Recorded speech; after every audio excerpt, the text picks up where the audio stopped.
Bonsoir, mon nom est José. J'ai travaillé comme chauffeur de camion pendant plus de 10 ans. Au cours de ma carrière, plusieurs événements que certains pourraient qualifier de paranormaux me sont arrivés. Parcourir des centaines de kilomètres de route la nuit se prête à toutes ces choses.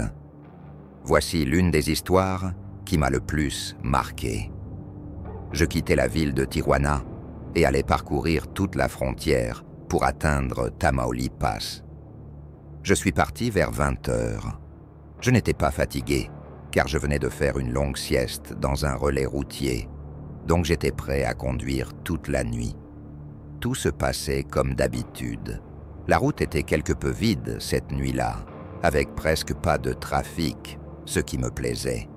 Il était déjà minuit passé quand, tout d'un coup, j'ai vu une camionnette blanche sortir de nulle part des buissons derrière moi. Je n'y ai pas prêté beaucoup d'attention, pensant que c'était quelqu'un qui avait décidé de se garer là pour se reposer un peu. Cependant, elle ne me dépassait pas. Je devais conduire très lentement pour des raisons évidentes.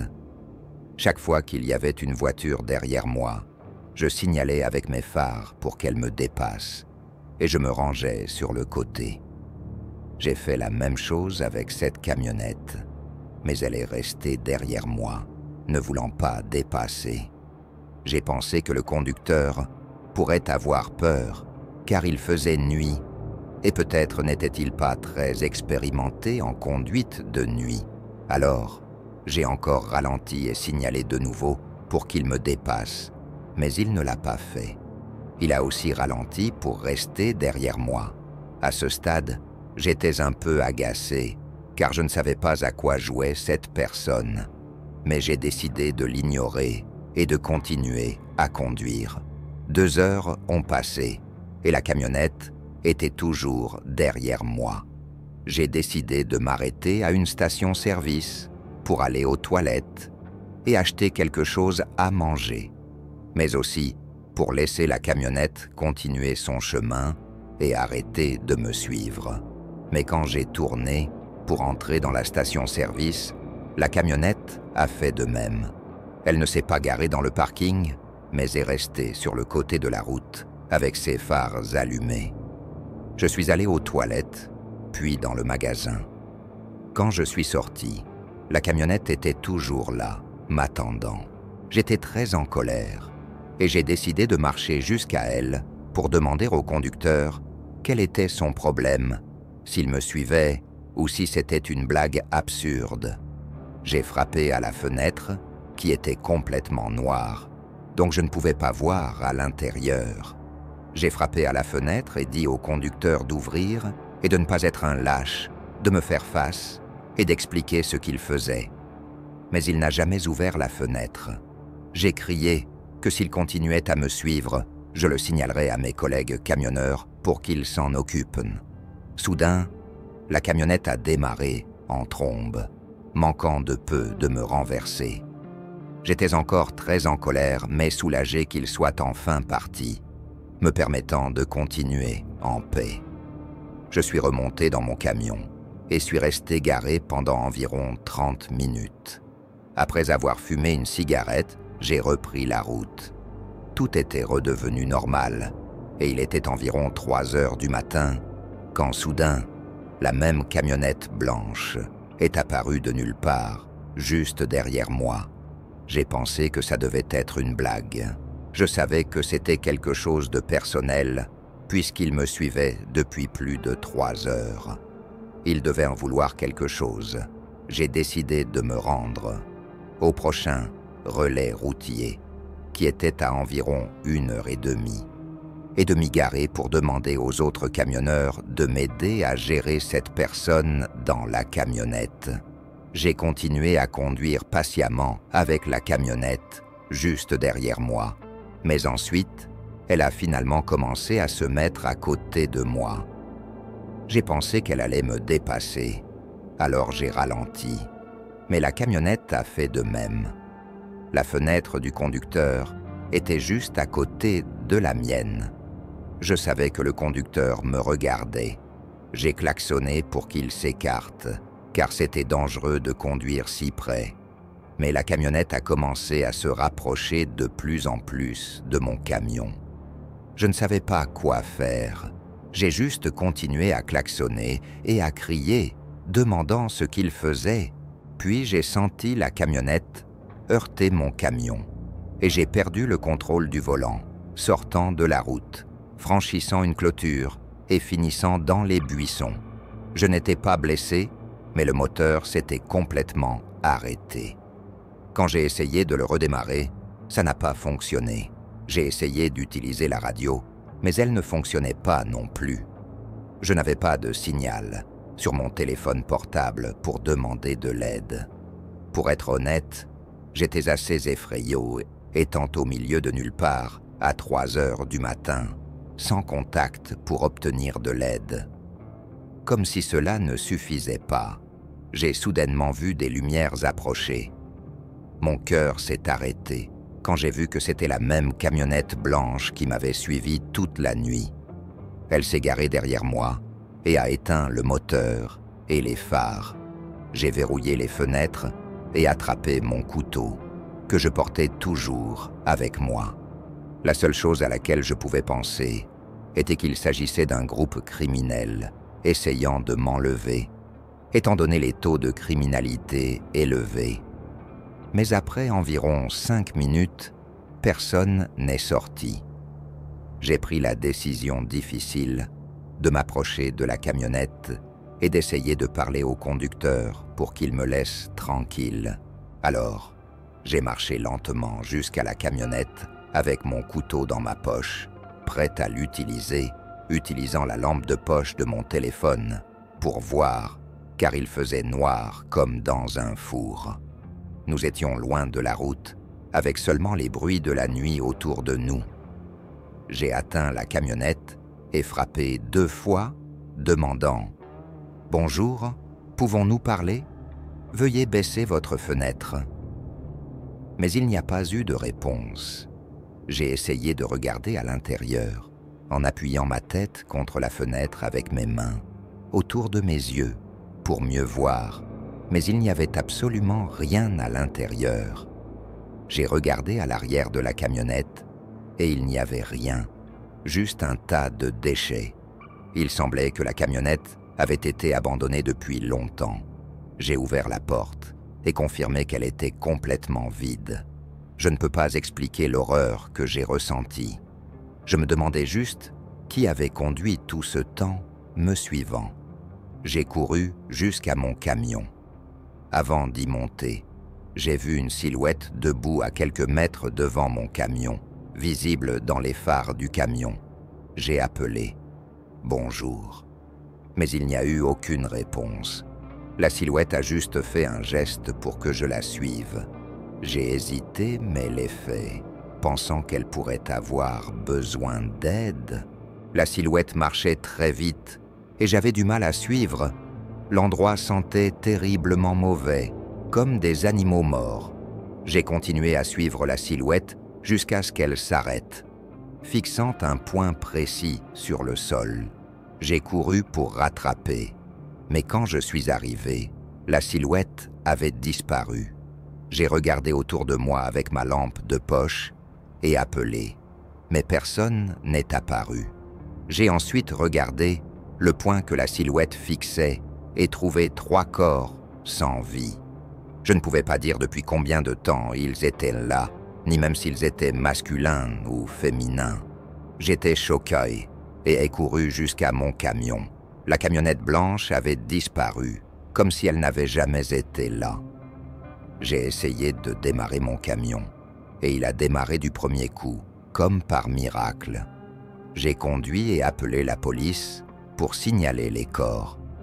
Je conduisais en pleurant, profondément secoué par ce que je venais de voir. J'ai atteint le relais routier où se trouvaient 2 de mes collègues. Quand ils m'ont vu descendre de mon camion, ils ont couru pour voir ce qui n'allait pas. Je pouvais à peine expliquer ce qui s'était passé.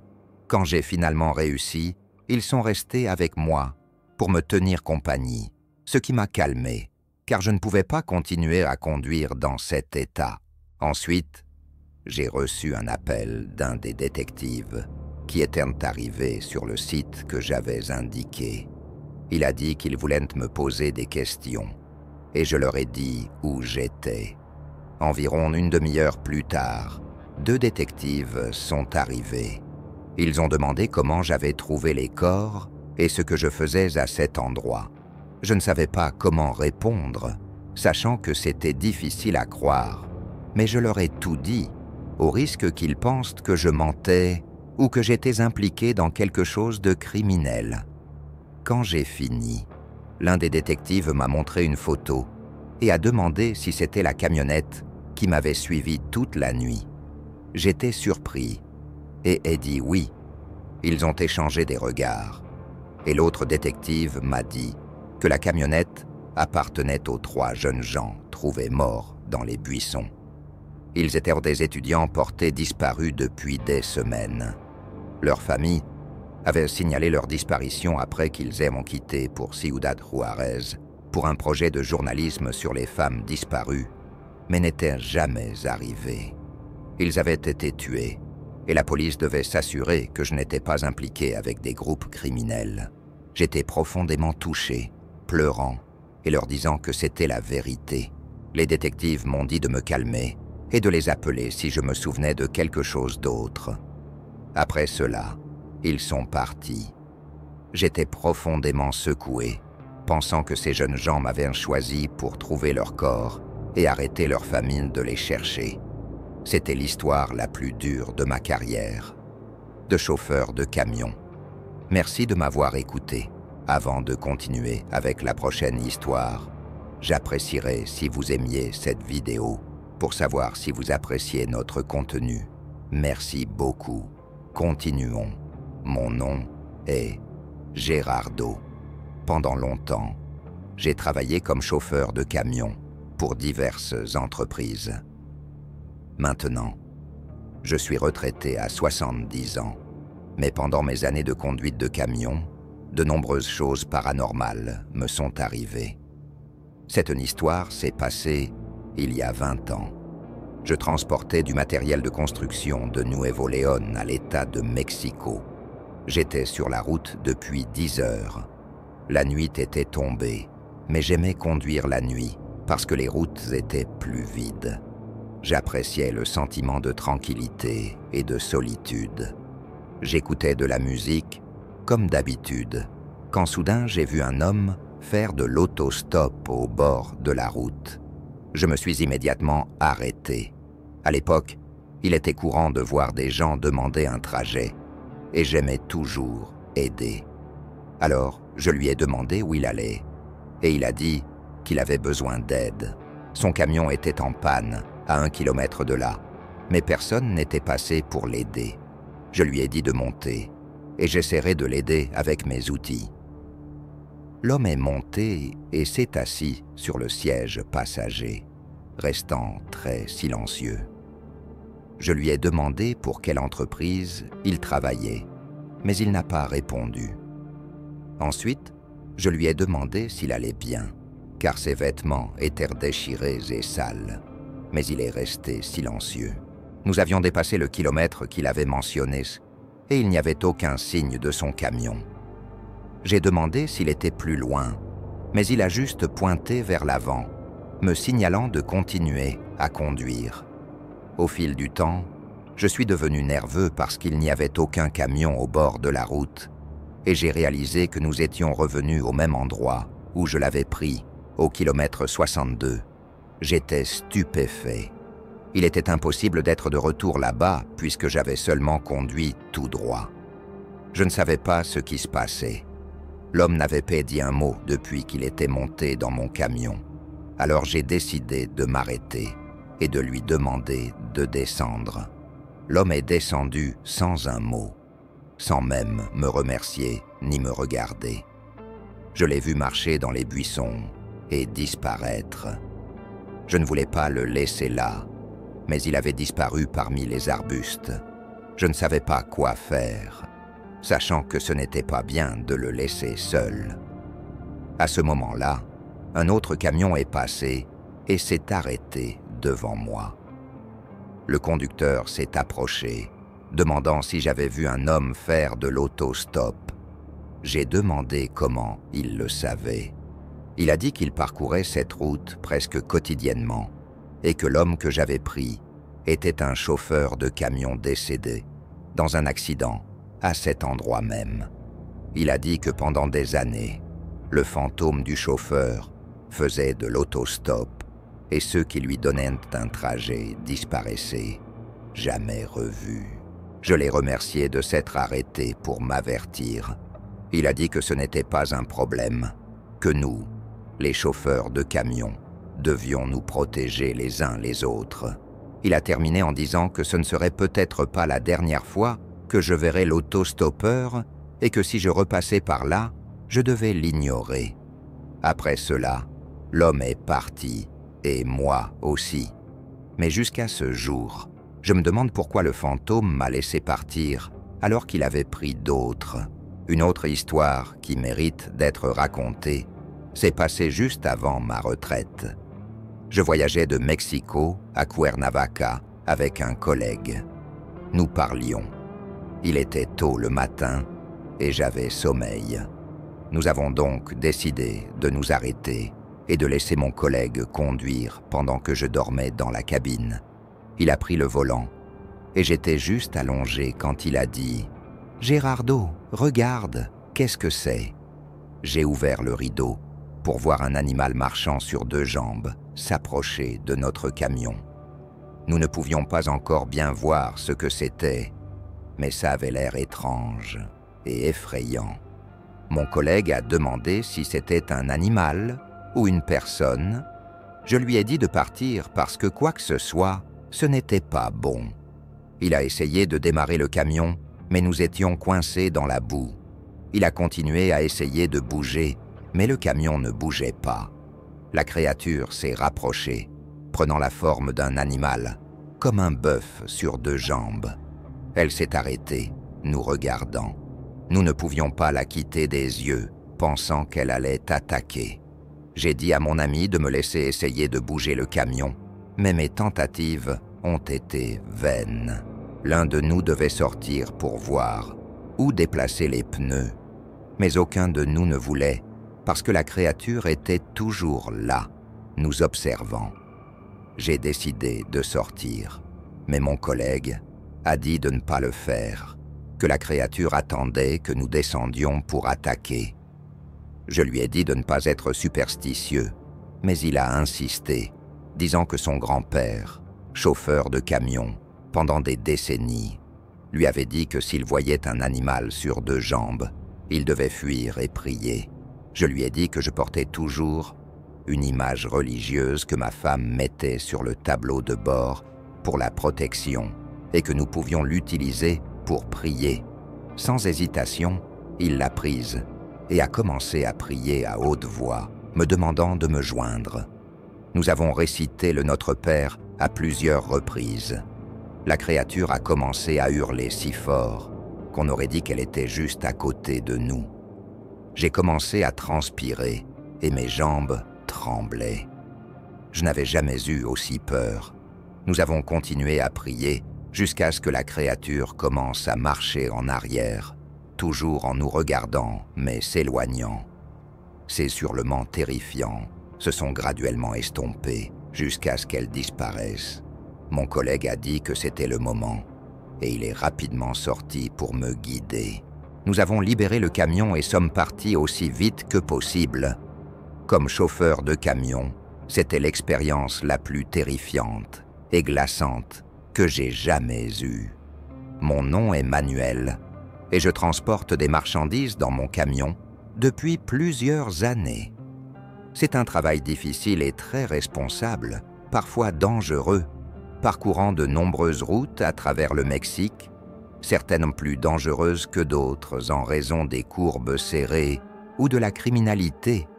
Mais cette histoire surpasse ces dangers.